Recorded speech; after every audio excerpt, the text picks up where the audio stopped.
ओम शांति। आज बाबा के 3 तारीख के महावाक्य हैं। बाबा ने कहा, मीठे बच्चे, स्वदर्शन चक्रधारी भव। तुम्हें लाइट हाउस बनना है। अपने को आत्मा समझो, इसमें गफलत नहीं करो। प्रश्न है, तुम सबसे वंडरफुल स्टूडेंट हो। कैसे? उत्तर है, तुम रहते ग्रस्त व्यवहार में हो। शरीर निर्वाह के लिए 8 घंटा कर्म भी करते हो। साथ साथ भविष्य 21 जन्मों के लिए भी 8 घंटा बाप समान बनाने की सेवा करते हो। सब कुछ करते बाप और घर को याद करते हो। यही तुम्हारी वंडरफुल स्टूडेंट लाइफ है। नॉलेज बहुत सहज है, सिर्फ पावन बनने की मेहनत करते हो। ओम शांति। बाप बच्चों से पूछते हैं, नंबरवार पुरुषार्थ अनुसार मूल वतन भी नंबरवार जरूर याद आता होगा। बच्चों को ये भी जरूर याद आता होगा कि हम पहले शांति धाम के रहने वाले हैं, फिर आते हैं सुख धाम में। ये तो जरूर अंदर में समझते होंगे। मूल वतन से लेकर ये जो सृष्टि का चक्र है वह कैसे फिरता है, ये भी बुद्धि में है। इस समय हम ब्राह्मण हैं, फिर देवता, क्षत्रिय, वैश्य, शूद्र बनेंगे। ये तो बुद्धि में चक्र चलना चाहिए ना। बच्चों की बुद्धि में ये सारी नॉलेज है। बाप ने समझाया है, आगे नहीं जानते थे, अभी तुम ही जानते हो। दिन प्रतिदिन तुम्हारी वृद्धि होती रहेगी। बहुतों को सिखलाते रहते हो। जरूर पहले तुम ही स्वदर्शन चक्रधारी बनेंगे। यहाँ तुम बैठे हो, बुद्धि से जानते हो वह हमारा बाप है। वो ही सुप्रीम टीचर है, सिखलाने वाला। उसने ही समझाया है हम 84 का चक्र कैसे लगाते हैं। बुद्धि में जरूर याद आता होगा। ये बुद्धि में हर वक्त याद करना है। लेसन कोई बड़ा नहीं है, सेकंड का लेसन है। बुद्धि में रहता है कि हम कहाँ के रहवासी हैं, फिर यहाँ कैसे पाठ बजाने आते हैं। 84 का चक्र है। सतयुग में इतने जन्म, त्रेता में इतने जन्म। ये चक्र तो याद करेंगे ना। अपना जो पोजीशन मिला है, पाठ बजाया है, वह भी जरूर बुद्धि में याद रहेगा। कहेंगे हम ये डबल सिर ताज थे, फिर सिंगल ताज वाले बने, फिर सारी राजाई चली गई, तमो प्रधान बन गए। ये चक्र तो फिरना चाहिए ना, इसीलिए नाम ही रखा है स्वदर्शन चक्रधारी। आत्मा को ज्ञान मिला हुआ है, आत्मा को दर्शन हुआ है। आत्मा जानती है हम ऐसे ऐसे चक्र लगाते हैं। अब फिर जाना है घर। बाप ने कहा है मुझे याद करो तो घर पहुंच जाएंगे। ऐसे भी नहीं कि इस समय तुम उस अवस्था में बैठ जाएंगे। नहीं, बाहर की बहुत बातें बुद्धि में आ जाती हैं। किसको क्या याद आता होगा, किसको क्या याद आता होगा। यहाँ तो बाप कहते हैं और सब बातों को समेट एक को ही याद करो। श्रीमत मिलती है, उस पर चलना है। स्वदर्शन चक्रधारी बनकर तुमको अंत तक पुरुषार्थ करना है। पहले तो कुछ पता नहीं था, अब तो बाप बतलाते हैं। उनको याद करने से सब कुछ आ जाता है। रचयिता और रचना के आदि मध्य अंत का सारा राज बुद्धि में आ जाता है। यह तो सबक नहीं, पाठ मिलता है, उसको तो घर में भी याद कर सकते हो। ये है बुद्धि से समझने की बात। तो वंडरफुल स्टूडेंट हो। बाप ने समझाया है 8 घंटा आराम भी भले करो, 8 घंटा शरीर निर्वाह के लिए काम भी भल करो। वह धंधा आदि भी करना है। साथ में ये जो बाप ने धंधा दिया है आप समान बनाने का, यह भी शरीर निर्वाह हुआ ना। वह है अल्पकाल के लिए, और ये है 21 जन्मों के शरीर निर्वाह के लिए। तुम जो पाठ बजाते हो उसमें इसका भी बहुत भारी महत्व है।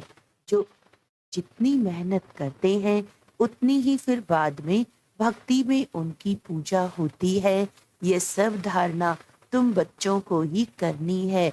तुम बच्चे पाठधारी हो। बाबा तो सिर्फ ज्ञान देने का पाठ बजाते हैं, बाकी शरीर निर्वाह के लिए पुरुषार्थ तुम करेंगे, बाबा तो नहीं करेंगे ना। बाप तो आते ही हैं बच्चों को समझाने के लिए ये वर्ल्ड की हिस्ट्री ज्योग्राफी कैसे कैसे रिपीट होती है, चक्र कैसे फिरता है, ये समझाने के लिए ही आते हैं। युक्ति से समझाते रहते हैं।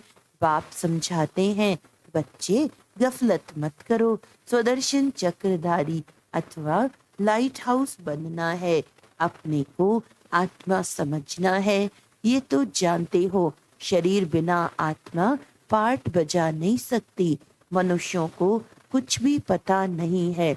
भल तुम्हारे पास आते हैं, अच्छा अच्छा करते हैं, परंतु स्वदर्शन चक्रधारी नहीं बन सकते हैं। इसमें बहुत प्रैक्टिस करनी पड़ती है, तो फिर कहाँ भी जाएंगे तो जैसे ज्ञान का सागर बन जाएंगे। जैसे स्टूडेंट पढ़कर टीचर बन जाते हैं, फिर कॉलेज में पढ़ाते हैं और धंधे में लग जाते हैं। तुम्हारा धंधा ही है टीचर बनना। सबको स्वदर्शन चक्रधारी बनाओ। बच्चों ने चित्र बनाया, डबल सिरताज राजाएं, फिर सिंगल ताज वाले राजाएं कैसे बनते हैं ये तो ठीक है, परंतु कब से कब तक डबल ताज वाले थे, कब से कब तक सिंगल ताज वाले बने, फिर कैसे और कब राज्य छीना गया, वह डेट्स लिखनी चाहिए। ये बेहद का बड़ा ड्रामा है। ये सर्टेन है हम फिर से देवता बनते हैं। अभी ब्राह्मण हैं, ब्राह्मण ही संगम युग के हैं, ये किसको मालूम नहीं। जब तक तुम न बताओ, ये तुम्हारा अलौकिक जन्म है।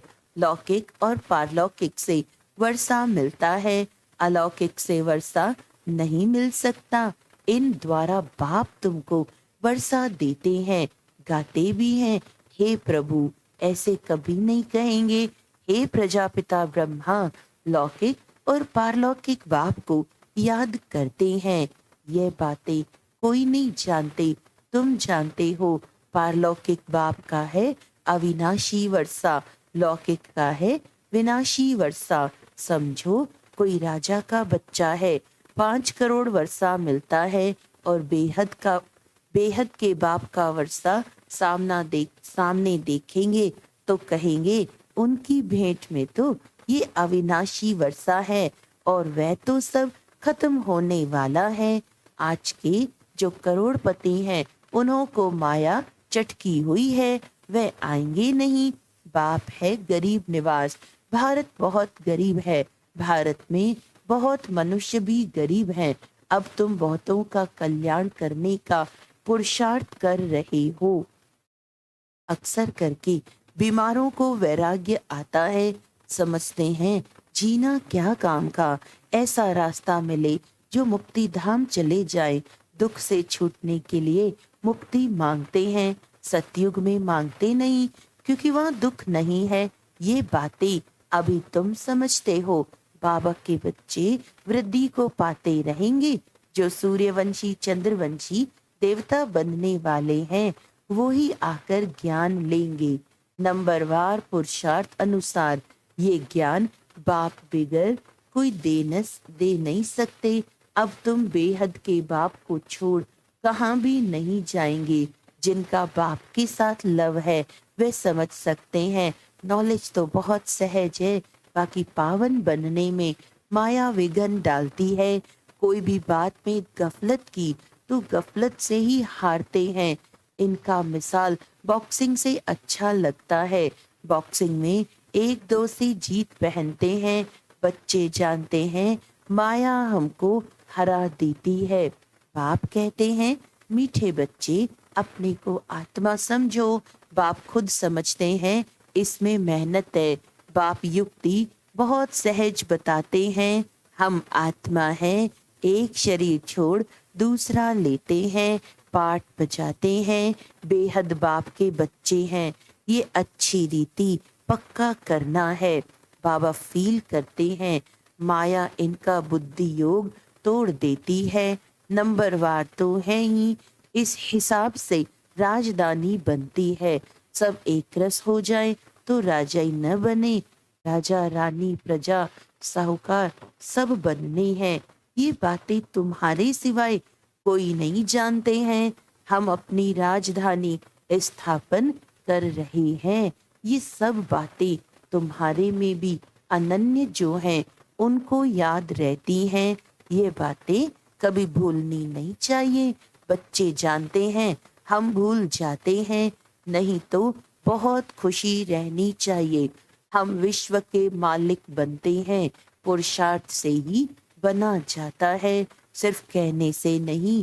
बाबा तो आने से ही पूछते हैं, बच्चे सावधान, स्वदर्शन चक्रधारी होकर बैठे हो। बाप भी स्वदर्शन चक्रधारी है ना, जो इसमें प्रवेश करते हैं। मनुष्य तो समझते हैं विष्णु है स्वदर्शन चक्रधारी। उनको ये पता ही नहीं है कि ये लक्ष्मी नारायण है। इन्हों को ज्ञान किसने दिया? जिस ज्ञान द्वारा इन्होंने ये लक्ष्मी नारायण का पद पाया। दिखाते हैं स्वदर्शन चक्र से मारा। तुमको ये चित्र बनाने वालों पर हंसी आती है। विष्णु है निशानी कंबाइंड गृहस्थ आश्रम की। चित्र शोभता है, बाकी ये कोई राइट चित्र नहीं है। पहले तुम नहीं जानते थे चार भुजा वाला यहाँ कहाँ से आया। इन सब बातों को तुम्हारे में भी नंबरवार जानते हैं। बाप कहते हैं सारा मदार तुम्हारे पुरुषार्थ पर है। बाप की याद से ही पाप कटते हैं। सबसे जास्ती नंबर 1 ये पुरुषार्थ चलना है। टाइम तो बाप ने दिया है, गृहस्थ व्यवहार में भी रहना है। नहीं तो बच्चों आदि को कौन संभालेगा? वह सब कुछ करते भी प्रैक्टिस करनी है, बाकी और कोई बात नहीं है। श्री कृष्ण के लिए दिखाया है। अकासुर बकासुर आदि को स्वदर्शन चक्र से मारा है। अब यह तुम समझते हो, चक्र आदि की तो बात ही नहीं। कितना फर्क है, ये बाप ही समझाते हैं। मनुष्य मनुष्य को समझा नहीं सकते। मनुष्य मनुष्य की सदगति कर नहीं सकते। रचता और रचना के आदि मध्य अंत का राज कोई समझा नहीं सकेंगे। स्वदर्शन चक्र का अर्थ क्या है, सो भी अब बाप ने ही समझाया है। शास्त्रों में तो कहानियां ऐसी बनाई है जो बात मत पूछो।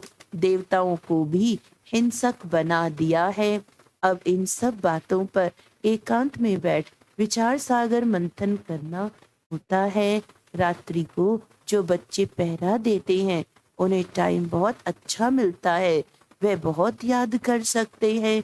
बाप को याद करते स्वदर्शन चक्र भी फिराते रहो। याद करेंगे तो खुशी में नींद भी फिट जाएगी। जिसको धन मिलता है वह बहुत खुशी में रहता है, कभी झुटके नहीं खाएगा। तुम जानते हो हम एवर हेल्दी वेल्दी बनते हैं, तो इसमें अच्छी रीति लग जाना चाहिए। यह भी अब बाप जानते हैं। ड्रामानुसार जो कुछ चलता है वह ठीक है, फिर भी पुरुषार्थ कराते रहते हैं। अब बाप शिक्षा देते हैं। ऐसे बहुत है जिनमें न ज्ञान है न योग है। कोई बुद्धिमान विद्वान आदि आ जाए तो बात कर ना सके। सर्विसेबल बच्चे जानते हैं हमारे पास कौन कौन समझाने वाले अच्छे हैं। फिर बाप भी देखते हैं ये बुद्धिमान पढ़ा लिखा आदमी अच्छा है और समझाने वाला बुद्धू है, तो खुद प्रवेश कर उनको उठा सकते हैं। तो जो सच्चे बच्चे हैं वह कहते हैं हमारे में तो इतना ज्ञान नहीं था जितना बाप ने बैठ इनको समझाया। कोई को तो अपना अहंकार आ जाता है, ये भी उनका आना मदद करना ड्रामा में पार्ट नूंधा हुआ है।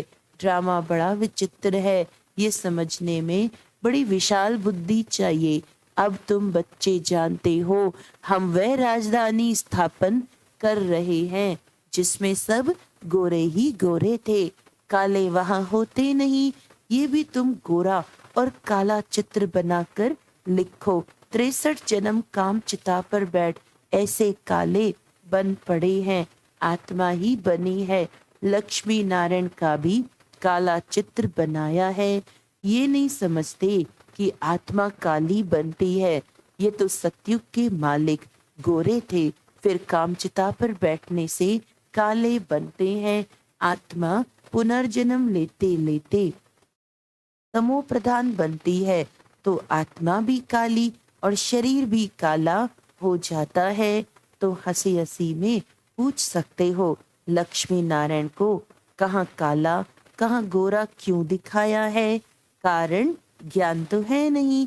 श्री कृष्ण ही गोरा फिर श्री कृष्ण ही सांवरा क्यों बनाते हैं? यह तो तुम अभी जानते हो। तुमको अभी ज्ञान का तीसरा नेत्र मिला है। अच्छा, मीठे मीठे सिकिलदे बच्चों प्रति माता पिता बाप दादा का याद प्यार और गुड मॉर्निंग।